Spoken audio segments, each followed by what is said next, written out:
I think if I hear you call me Becky one more time, six-pack, I'm gonna pop your tops. All six of them. Who are you?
Hey, this is Matt. Once again, welcome back to another review. There's another paid request, thanks to Jose Ballard. If anyone has any requests, you do feel free to send them either directly to my PayPal or join my Patreon. Both links are down below in the info box. And he wanted me to watch and talk about Death Race 2, which came out in 2010. It's a sequel to the Jason Statham film from 2008, which was directed by Paul Wild Stallions Anderson. And I liked that Death Race film for what it is. I love Death Race 2000. It's a very interesting, quirky kind of... Sylvester Stallone is having a ball in that movie. But I like Death Race for what it was. It's not my favorite Jason Statham film. That'd be the Crank films, the first two Transporter films, among others, but I liked it. Now, this is a prequel to the Jason Statham film. It stars Luke Goss. He's the guy who played Nomak, the bad guy in Blade 2. He was also in Hellboy 2, and Luke Goss has been in other stuff, especially direct-to-video stuff. He plays the lead here. You also have Robin Shou, Liu Kang from the 1995 Mortal Kombat. He was in the 2008 Death Race film as 14K, and since this is a prequel, he's in it as well as the same character. Danny Trejo makes an appearance as part of the pit crew working with Luke Goss. Ving Rhames is in the film as the head of this media company who is financing the Death Race games. Sean Bean is the bad guy who screws over Luke Goss and then tries to get him killed while he's in prison. So you have a cast of some recognizable people, and I didn't hate the film. I thought it was an average movie. Average. Not great. Not underrated. Not a gem. But average. If you have nothing better to do, and you have 100 minutes to kill, and you go on it, no one's a direct-to-video film, so it's not going to have the budget of a theatrical film. Like I said, it's not that bad. Not that bad of a movie. It's one of those films where... Consider it's the director who did The Marine 2, Condemned 2, 12 Rounds 2, Scorpion King 3, Hard Target 2, Rone, I'm not sure how to pronounce his last name. I guess you could say it's better than I thought it would. Because, like I said, the cast, Luke Goss is no Jason Statham. He's just not, but he's okay. Danny Trejo, it's not too bad. Ving Rhames, again, not too bad. Even Sean Bean's not too bad. It's a prequel. Luke Goss is working with Sean Bean. Supposed to do this robbery. The guys that Sean Bean gives to Luke Goss like, I don't know, these guys are new. No, you don't do it. Don't fuck it up. Of course, the new guys fuck it up during the robbery. Goss is fighting people. He turns, accidentally kills an innocent. I like the fact that the movie does stop and showcase that he's like shocked about it, and you don't have to oversell it with monologues. Just his face, his reaction, him freezing. I didn't mind that. It showed that he felt sorry for what he did. He made a huge mistake. Yeah, of course, he gets arrested after a car chase. There's some decent bits of action. Again, it's direct-to-video, but there's not a whole lot of... That's what I was worried about. It'd be wall-to-wall CGI. It's not. There are times where the editing, the framing is not the best. I do wish you had a different director, like an Isaac Florentine, like a Scott Mann. Scott Mann did The Tournament and Heist, also known as Bus 657, I believe. Isaac Florentine did Ninja Shadow of a Tear, among others. So that the action sequences could be better. There's room for improvement. It's just, I've seen much, much worse. Like during the car chase, some of the guys throw grenades and the cop cars get blown up and flip forward and decent bits of slow motion, fuck up a bunch of cop cars. Again, not too shabby. Like I said, Goss gets put in jail, Sean Bean puts a bounty on the guy's head. Meanwhile, as a prequel, I do like the idea that originally the games were not Death Race, it was... I kind of wish they delved into this more. In fact, apparently there's a third film. Showcase more of this type of Running Man type of game where it's two people fighting and they have those same plates on the ground which will lead to put them in Death Race, where you step on it and you get a weapon. In Death Race you drive over it and the guns are turned on or something else happens. But here you step on it, you get a weapon. I wish more was done with that. I wish you had better framing and direction of the fight scenes. Because like Robin Shou is underused. This guy is a good martial artist. He showcased that in... Hell, Beverly Hills Ninja, let alone Mortal Kombat. He's a good martial artist. There's a lot more you could have done with this. And again, I think with a better director than the guy who did Hard Target 2, you could have done it. But it's one of those where, again, it was okay. It was okay.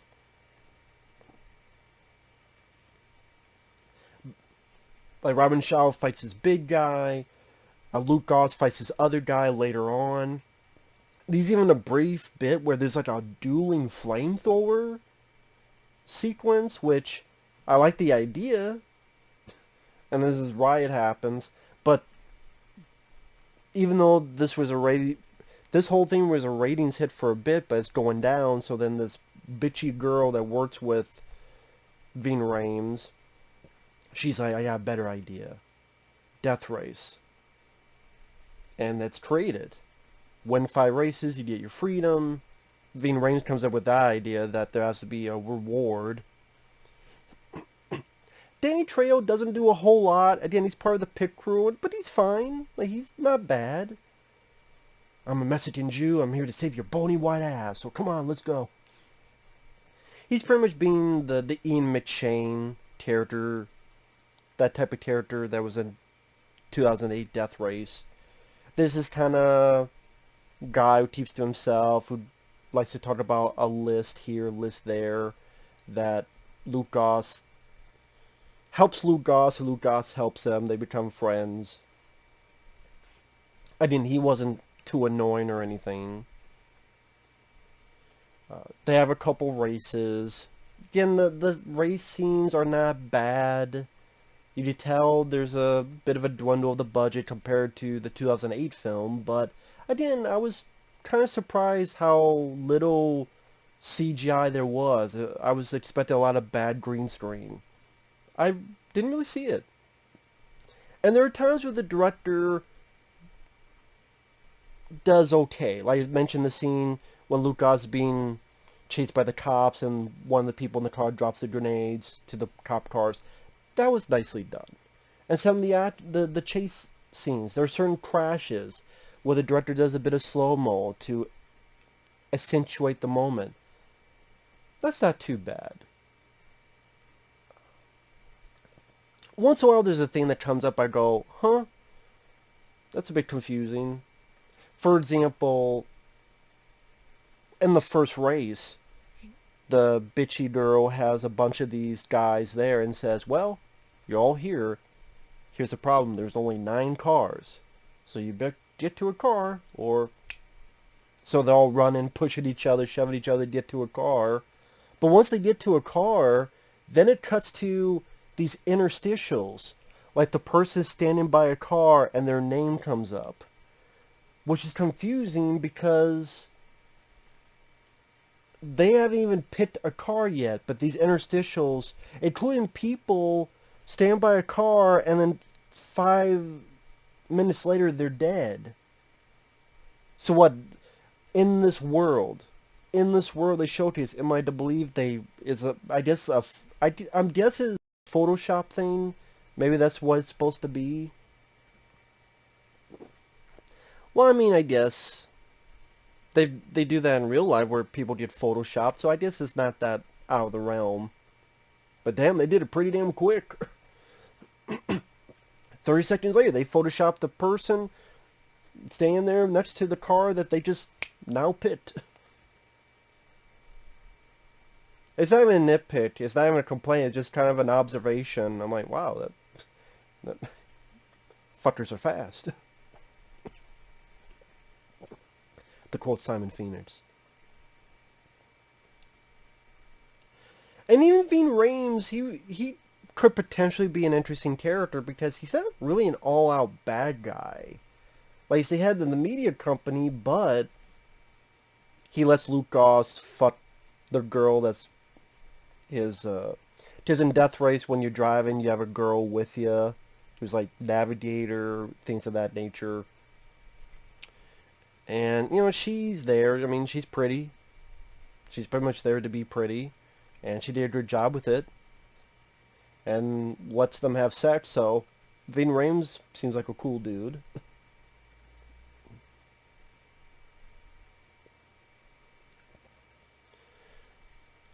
Compared to 2008, they do a little bit more Rhames Shou. Spoiler alert, as I'm getting the spoilers now. And before we get into spoilers, I would say it's okay. It's an alright film for what it is. I guess it depends. I had no expectations. I thought this would be a train wreck or just a pile of shit. I'm like, well, it's not that big of a pile of shit. It really isn't. It's, again, an okay average film that you're expecting a direct-to-video prequel to Death Race. It doesn't have nearly the wit and the genuine creativity of Death Race 2000. It doesn't have the big-budget thrills and the Jason Statham. Because I do think he's a good star. He has a good presence. You don't have that. But, again, not that bad. Not that bad. But getting more into spoilers. Rhames Shou's 14K, there's a moment where helps him out. And then the girl's like, what are you doing that for? Hey, the enemy of my enemy. People are putting a bounty on me. The triads, they don't go for that shit, so I know they're not coming after me. And then part of the tradition is a life for a life. So I know that he'll owe me later. And so there's a little bit more with 14K, where he's talking with Luke Goss's character, and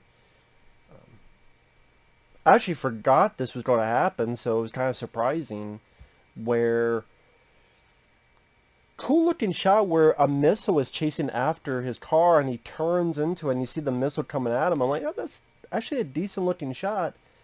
Hits the car and Luke Goss just burned the fuck up. And I'm like, oh, duh. Of course, it makes sense because it becomes the Frankenstein. You know, Frankenstein at the beginning of the 2008 Death Race. I know you're wondering, well, wait a minute, doesn't he die in the 2008 Death Race? Well, I looked up Death Race 3. I read the Wikipedia. Not quite. So at least that doesn't deem the, well, this is pointless endeavor. Because I know they did a Death Race 3, and well, I guess I just spoiled it, but this is a spoiler section. Luke Goss is not, his character is not the Frankenstein at the beginning of the 2008 Death Race film. I would say some things happen, and I think they like worked with Ving Rhames. Of course, I'm thinking, well, where's Joan Allen's character amidst all this? She seemed like a big deal in the 2008 Death Race. Like, she's been there for a while, but where, like, Joan Allen was a, and that's one of the flaws. Like, this doesn't have a strong villain. Like, Joan Allen, I actually liked her. I liked how entertainingly, she was, like, entertainingly bitchy. The girl here is not the best actress. I mean, she's serviceable at best. But, I mean, she's no Joan Allen. Just like Luke Goss. Luke Goss is okay. There's a part of me that kind of wishes, like, of all the films with Danny Trejo, well, I don't know if he could be the lead in this. But, I mean, maybe if it was a Frank Grillo, maybe if it was Aaron Eckhart, or Thomas Jane, maybe it would appeal to me even more so. Because Luke Goss, I'm indifferent on as a star. I'm indifferent. He's not bad. He's really good in Blade 2. But it's not, I don't have a strong impression of him either way. Like I said, if he was like Frank Grillo, Thomas Jane, what was the other guy I mentioned?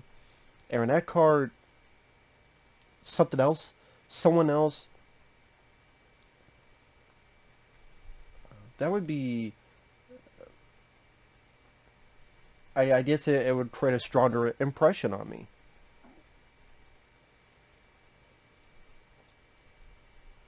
But the way it ends is he's able to talk with 14K, with Robin Shou. Robin Shou sends a man to kill Sean Bean. And then now he's ready to start his first race as the Frankenstein persona and the mask because he's burned up. He crushes the lady, which I kind of wish it was a more graphic death, because pretty much he drives and hits her, and it kind of like hits her legs, and you just see her go forward, and some blood spittle out. I guess I was hoping for like a big, like gory, grandiose death. And that's the thing, this doesn't really have, like even Death Race 2008, there was the bit where the one guy's like, "You can't kill me," and the car hits and the guy explodes. You don't really have a lot of those big gory moments. Or like Death Race 2000, you think of like Machine Gun Joe, Sylvester Stallone, how it just keeps running over people or has blades on the front, fucking up people. You think violence. I didn't feel a lot of violence in the movie. Like there's action. I mean, there are violence, like someone gets shot in the head and stuff, but I guess violence is the wrong word. I guess I was hoping maybe a little bit more gore. Gore is more I'm thinking of, not violence. Gore. It would have been nice a bit more gore would have been nice. A different director to handle the action scenes a little bit better, like with the fight scenes. Like it's cool, like Robin Shou has a shield and this big guy has a weapon, but it's just not framed the best. And edited like a stronger action director. But this is a guy they must get for like peanuts or something. I don't know. It was just funny, I was looking through his credits. What, he did The Marine 2 and Condemned 2 and 12 Rounds 2? Shit.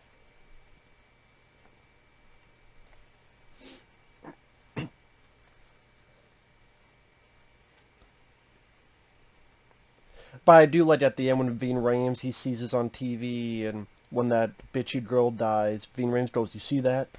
That's a stupid bitch." That did make me laugh.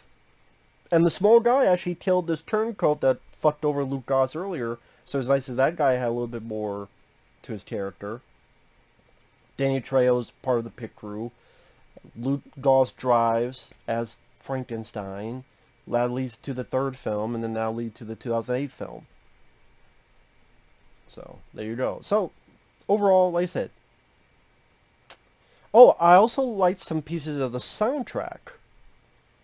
There's a song, I forget what it was, but if you remember the trailer to Too Fast, Too Furious, I believe it was used a lot in those trailers.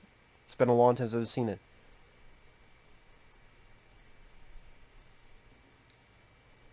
There's also Switchback. That's a song I remember enjoying. There's one I'm like, when he first is in prison and he's with Danny Trejo and the pit crew and he drives his car, they're having the song Black Betty. I'm like, oh, fuck, I'm so tired of the song Black Betty. Hey, Black Betty, blah, blah, blah. Hey, Black Betty. I'm so tired of that fucking song. I'm like, there's so many other songs. Can it be any other song than Black Betty?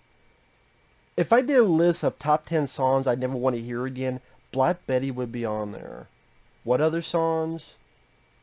I don't know. I'd have to think about it. Ninja Rap. That song, Black Betty.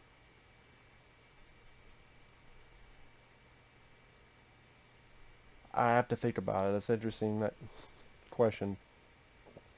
But yeah, not Black Betty. But I like the other songs too. I like the other songs instead. I like the other songs more than that song. Like Switchback, like I mentioned. I wish I could remember the other song. It's from the trailer Too Fast, Too Furious. Hit him up. Fuck. Should have looked it up before, but oh well. So, I didn't mind the soundtrack for what it was, for the most part. And, again, as I'll say for the umpteenth time, that was an average movie. I've seen much, much worse. Is that a film I'll go back and rewatch? Or pick up on DVD? For one time, like, killed some time. It is what it is. So, with that said, thanks for watching. We'll see you guys later. Bye-bye.